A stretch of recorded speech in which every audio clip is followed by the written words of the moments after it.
Welcome students. This class is for the students who are aspiring for IIT first and either they have passed their class 11th and class 11th के कुछ concepts थोड़े से कुछ week हैं या कहीं से एब्सेंट हैं या कहीं एक रिकवरी की जरूरत है। अदरवाइज और सेकेंडली दूसरी वो बच्चे जो अभी 11th में हैं और आईआईटी की प्रिपरेशन कर रहे हैं और बोर्ड लेवल पर अपनी जो एक बेसिक नॉलेज है वो ले चुके हैं। Good it. तो उन बच्चों के लिए ये क्लास मेरी है जिसका नाम है फ्रिक्शन एक्सक्लूसिव। तो इसमें मैं फ्रिक्शन की जो फंडामेंटल बात है पहले तो उसको बिल्कुल जो बेसिक चीज है उसके बारे में समझा। देखो नेचर में जैसे चार फंडामेंटल फोर्सेस हैं, electrostatic force, electromagnetic force, nuclear force. इनमें से दुनिया में कोई भी फोर्स उठा लो, इन चारों में से किसी एक कैटेगरी में वो फोर्स आएगी ऑलवेज। तो फ्रिक्शन फोर्स की अगर मैं बात कहूं तो फ्रिक्शन फोर्स कुछ इस तरह से होता है कि सपोज ये ब्लॉक है, ये भी सपोज मूव कर रहा है और ये सरफेस जो है वो रफ है, तो इस पे डेफिनेटली पीछे फ्रिक्शन लग रहा होता, इतना तो मालूम है। अब ये जो फ्रिक्शन है ये जो कांटेक्ट मॉलिक्यूल्स हैं, molecule set A, molecule set B. Set A is the lower surface of the block and set B is the upper surface of the level where it is moving. इनके बीच में जो electromagnetic interaction होता है that creates force of friction और वो इस पर इस डायरेक्शन में लगता है। ये जनरल सी बात है। ये टाइप ऑफ फोर्स मैंने बताया यहाँ पर। ये फ्रिक्शन जो है उसका टाइप क्या है, तो टाइप कौन सा है? ये है इलेक्ट्रोमैग्नेटिक। एक बात, ये इसकी क्वालिटेटिव स्टडी की बात होती है। उसके बाद हम इसकी क्वांटिटेटिव स्टडी पे आते हैं जो तुम एक बार पढ़ चुके हो, फिर भी मैं उसको एक ग्राफ के जरिए ब्रीफ कर देता हूं। ये ग्राफ कुछ इस तरह से, ये एक्सटर्नल फोर्स है और ये फ्रिक्शन फोर्स। ये एंगल एग्जैक्टली 45 डिग्री। तुम जीरो से एक ब्लॉक जैसे मैं लेता हूं, सपोज ये ब्लॉक है, इस ब्लॉक पर ये एक्सटर्नल फोर्स हमने लगाया, बराबर। अब इस पर फ्रिक्शन फोर्स पीछे लगना स्टार्ट होगा। जैसे स्टार्टिंग में एक्सटर्नल फोर्स जीरो है तो फ्रिक्शन भी जीरो है। अब फोर्स बढ़ाना शुरू किया तो एग्जैक्टली जितना एक्सटर्नल फोर्स था उतना ही फ्रिक्शन फोर्स होता चला गया ये पॉइंट ओ से पॉइंट ए तक। ये ओ से ए तक जो फ्रिक्शन लगता है इसको हम बोलते हैं स्टैटिक फ्रिक्शन। क्या बोलते हैं? Static friction. ठीक है। अच्छा, एक मिसकंसेप्शन बच्चों को होता है कि ओ से ए तक का जो फ्रिक्शन है इसको मैं बोल रहा हूं स्टैटिक फ्रिक्शन। इसको लिखते हैं एफ एस। ठीक है। अब ए पर क्या होता है? ए पर ये जो फ्रिक्शन है अपनी एक्सट्रीमम वैल्यू पे पहुंचता है और स्लाइड सा डिक्रीज होकर के फिर ऑलमोस्ट एक स्ट्रेट लाइन हो जाती है। मैं ऑलमोस्ट बोल रहा हूं, ध्यान रखना। अब ये इधर इसके बाद ओ से ए तक तो क्या है कि जितना एक्सटर्नल फोर्स है उतना फ्रिक्शन है, स्टैटिक फ्रिक्शन। तब तक तो मोशन होता नहीं है। तो जैसे ही यहां से ए को ब्रेक करके बी तक पहुंचता है उसके बाद मोशन स्टार्ट हो जाता है, क्योंकि एक्सटर्नल फोर्स अब ज्यादा है और ये फोर्स उतना ही, इवन थोड़ा कम हो गया है। ये काइनेटिक फ्रिक्शन है।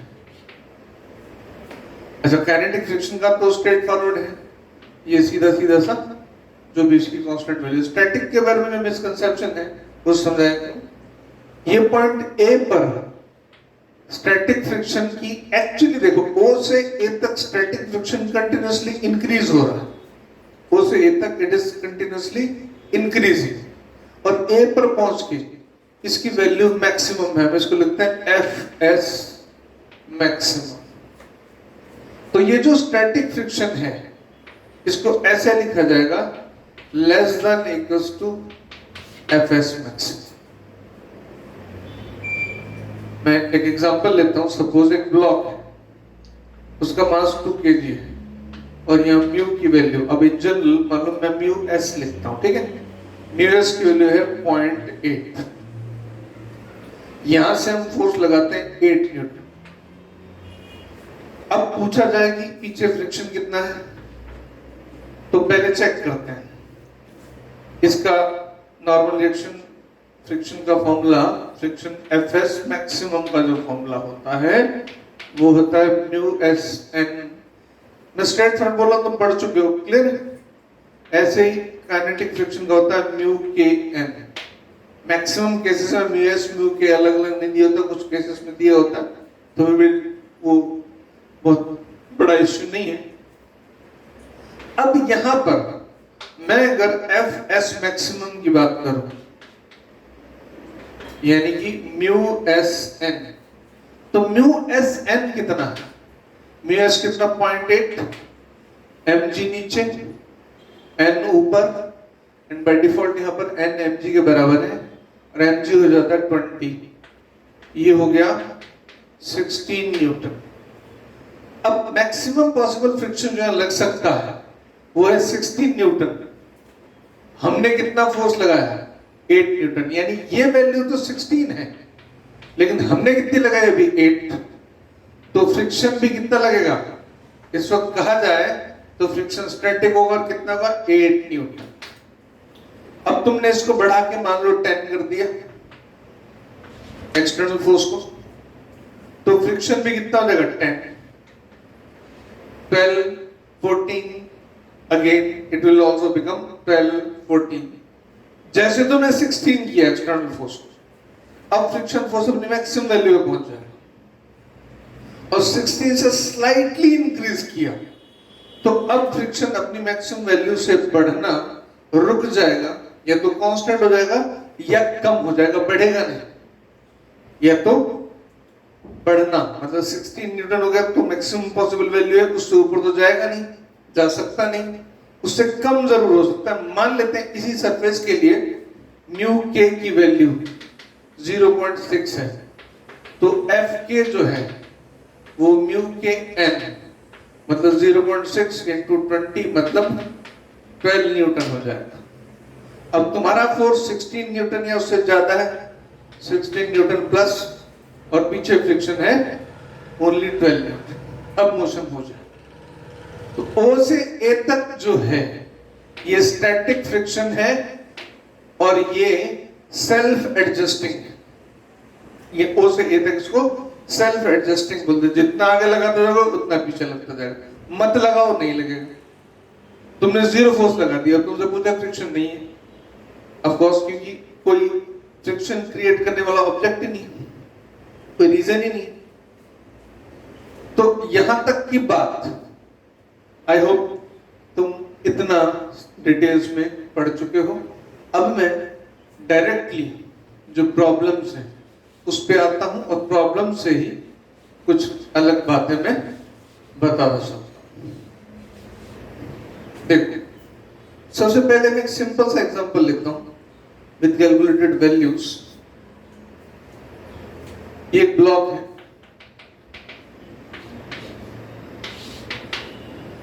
ये दूसरा ब्लॉक है, इनके बीच में स्ट्रिंग है। ये देखो, हम क्या करते हैं, यहाँ पर 2 ब्लॉक्स लेते हैं और ये 2 ब्लॉक्स एक स्ट्रिंग से जुड़े हैं। ये 4 किलोग्राम और यहाँ पर जो फ्रिक्शन कोएफिशिएंट है उसकी वैल्यू है μ1 इज 0.3। ये है 2 किलोग्राम और यहाँ पर μ2 की वैल्यू है 0.6। अब यहां से कहा जा रहा है कि 16 न्यूटन फोर्स लगाई जाती है, तो स्ट्रिंग में टेंशन कितना होगा, यानी कि यहाँ पे पूछा जा रहा है स्ट्रिंग में पहली बात तो टेंशन कितना होगा और दूसरा ये ब्लॉक 1 है, ये ब्लॉक 2 है। तो ब्लॉक 2 पर फ्रिक्शन कितना हो। अब यहां पहले एक बात चेक करते हैं। देखो ये चेक वर्ड जो मैं बोल रहा हूं पूरी फ्रिक्शन में ये कई जगह चीज आती रहेगी कि हमें चेक करके देखना पड़ेगा, क्योंकि ग्राफ अभी तुमने देखा फ्रिक्शन की वैल्यू ग्राफिकल है, एक कांस्टेंट नहीं, डिपेंड करेगी सिचुएशन पे। तो मैंने यहां 16 न्यूटन फोर्स लगा रखा है, मैं इसका म्यू एस एन मतलब फ्रिक्शन मैक्सिमम चेक करता हूं। अब म्यू वन ही दे रखा है तो उसको म्यू एस ही मानेंगे। ये होगा 0.3, एम जी कितना 40, N B 40। I hope you understand. ये हो गया 40, ये हो गया 12 न्यूटन। यानी कि इसकी पोजीशन तो चलने की कंडीशन हो जाएगी, ये तो चलने की तैयारी कर लेगा। यानी इस पर ब्लॉक 1 की अगर मैं बात कहूं तो इधर 16 न्यूटन है, फ्रिक्शन इस पे मैक्सिमम लग सकता है 12 न्यूटन। सपोज यहां पर स्ट्रिंग में टेंशन है टी। एक बात, अभी ये चल रहा है नहीं चल रहा, अभी हम देखेंगे कि एक दूसरा पार्टिकल भी इसके साथ जुड़ा हुआ है। अब दूसरे की लिमिट देखते हैं भाई, इसको कितना फोर्स चाहिए चलाने के लिए, तो इसको चाहिए म्यू 2 इंटू एन 2, इसको एन 1 लिख लेते हैं। ठीक है बेटा, ये हो गया 0.6 इंटू एन 2 बोले तो 20 है ना एम जी। ये हो गया 12 न्यूटन। अब इसको चलने के लिए मैक्सिमम फोर्स चाहिए 12 न्यूटन। अब तुम ऐसे समझो कि इस पूरे सिस्टम पर इकट्ठा कितना फोर्स है 16 न्यूटन। इसको चलाने के लिए कितना फोर्स चाहिए 12 न्यूटन, और इसको चलाने के लिए 12 Newton. Later on shortcut tricks में बताऊंगा कि टोटल 24 चाहिए तब ये हिलेगा। उसको छोड़ते हैं, मैं आइसोलेटेडली इसकी बात करता हूं। इसको कितना फोर्स चाहिए 12 न्यूटन कम से कम। अगर 12 न्यूटन चाहिए तो इसका मतलब स्ट्रिंग में 12 न्यूटन पीछे होगा, तो ये नहीं चलेगा,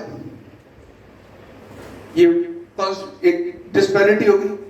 अब हम ऐसा मानते हैं कि ये तो चलने की स्थिति में आ गया, इसका मतलब इस पे फ्रिक्शन 12 न्यूटन मैक्सिमम लग सकता था। अब स्ट्रिंग रोकने की कोशिश करेगी इसको, तो स्ट्रिंग हद से हद 4 न्यूटन फोर्स और लगा सकती है बस, जो कि 16 को बैलेंस कर ले।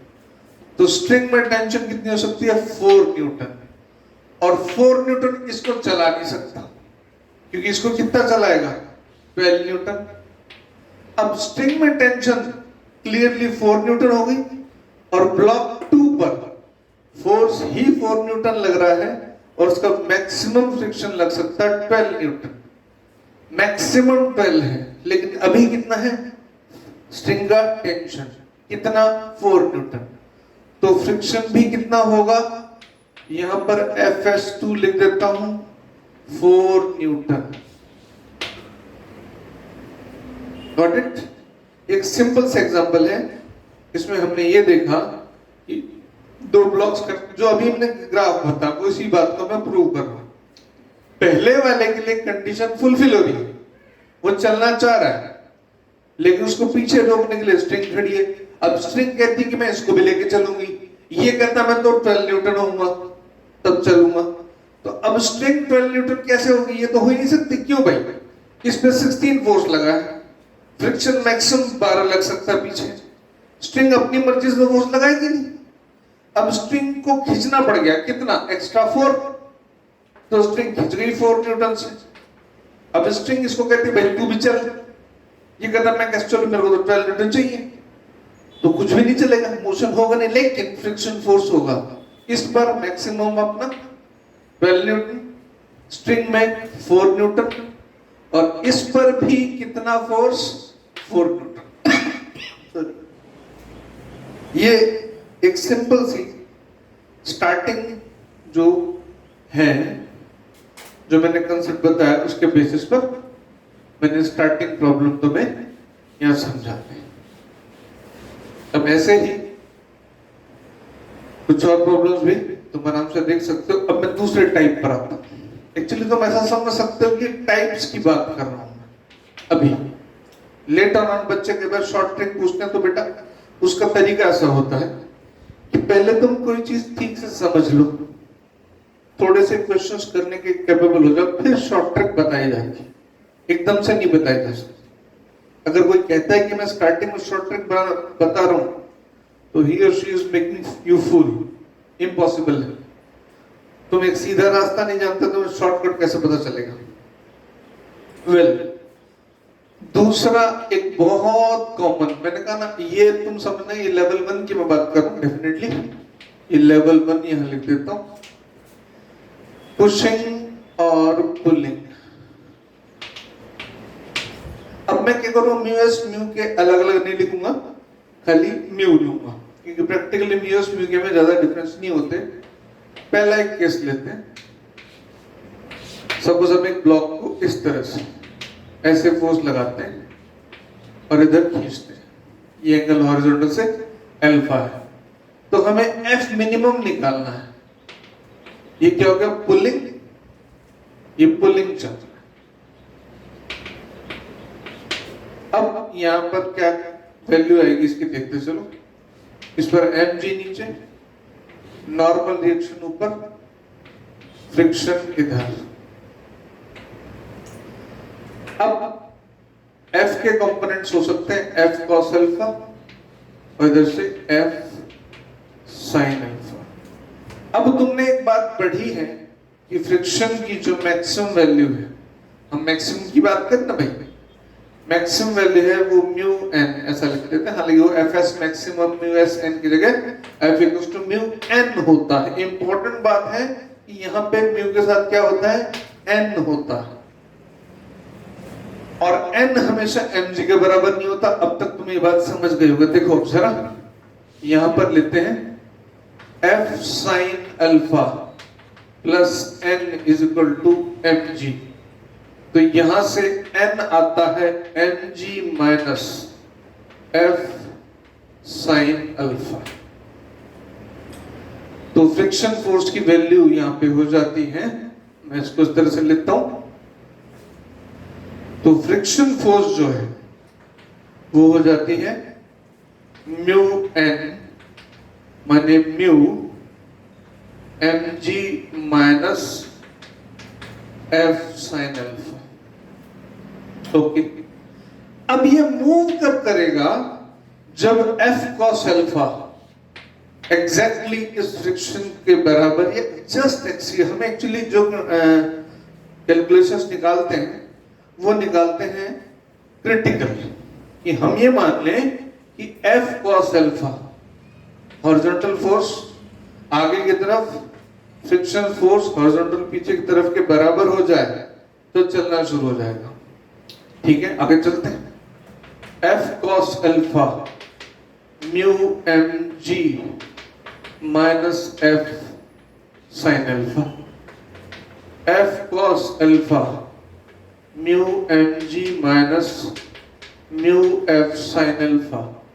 इसको इधर ले आते हैं, देखो ये मैंने कहा F equals to F common cos alpha plus mu sine alpha is equal to mu M G, lastly F आ गया mu M G upon cos alpha plus mu sine alpha.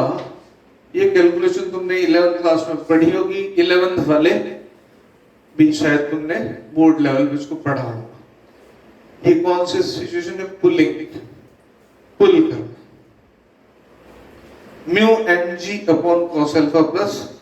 ये एक्चुअली मैंने क्यों लिया, ये जो फॉर्मेट है ना, ये नीचे प्लस आना माइनस आना, एक जगह कॉस आना एक जगह साइन आना, बहुत जगह आएगा। मैं यहां से स्टार्ट कर रहा हूं, बहुत प्लेसेस पर ये चीज आने वाली है इस फॉर्मेट में, इसलिए बिगिनिंग यहां से कर रहा हूं। तो ये हो गई पुलिंग। अब हम पुशिंग पर आते हैं।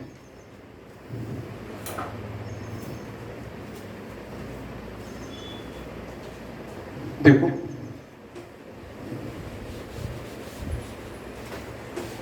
कंसेप्ट वही है, कुछ अलग से सोचना नहीं है। अब हम क्या करते हैं कि एक ऑब्जेक्ट को लेते हैं और फोर्स अब हम ऐसे लगाएंगे, इस तरह से एंगल हॉरिजॉन्टल से अल्फा ही रहेगा। बस अब ऐसे पहले यूं खींच रहे थे, जैसे एक चेयर है इसको यूं खींच रहे, अब हम ऐसे धक्का लगा रहे, तो हम इन दिस वे, ये होगा इधर एफ कॉस अल्फा, इधर हो गया एफ साइन अल्फा, नीचे एफ जी, ऊपर एन, और पीछे वही फ्रिक्शन। अब एक बात देखो, यहाँ पर सीधा सीधा एन वर्टिकल कोई मोशन नहीं है, तो एन हो गया सीधा सीधा M G plus F sine alpha, बराबर। और फ्रिक्शन कितना होगा, म्यू है, मैक्सिमम पॉसिबल, सीधा सीधा लिखते हैं एफ कॉस अल्फा जो है वो म्यू एन के बराबर हो जाना चाहिए।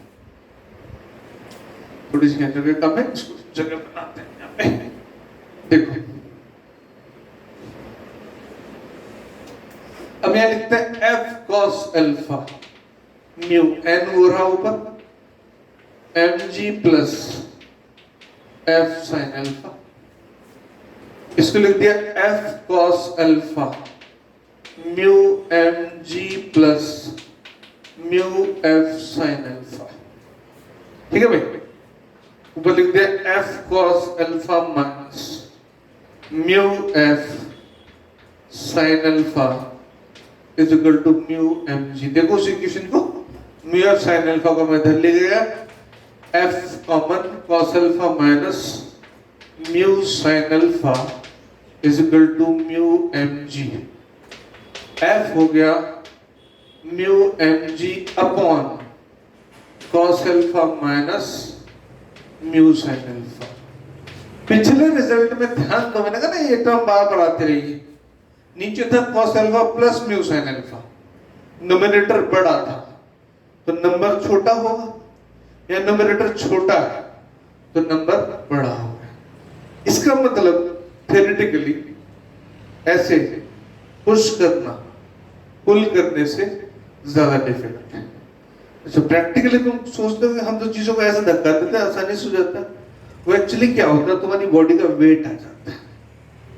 अगर कोई मशीन से ऐसे धक्का दोगे, क्रेन से कुछ ऐसा, तो डिफिकल्ट होगा। तुम लीन हो जाते हो, कोई चीज को धक्का दे रहे हो तो ऐसे लीन हो जाता है, तो बॉडी का वेट आ जाता है, पैरों से और लगने वाला फ्रिक्शन आ जाता है, और कई चीजें प्रैक्टिकली आ जाती है। तो थ्योरेटिकली अगर हम फोर्स ऐसे ही लगाई हूं इस तरह से किसी डंडे से या किसी तरीके से, तो डेफिनेटली यूं लगाएं या ऐसे कीजिए, मतलब पुश करें या पुल करें, तो pushing is always difficult than pulling. Got it? Reason तुम्हारे सामने। मैंने कहा तुम ये फॉर्मेट ध्यान रखो, cos alpha plus mu sine alpha, cos alpha minus mu sine alpha, या sin alpha minus mu cos alpha, ऐसा ये पर्टिकुलर ये जो टर्मिनोलॉजी है ये चलती रहेगी बहुत जगह।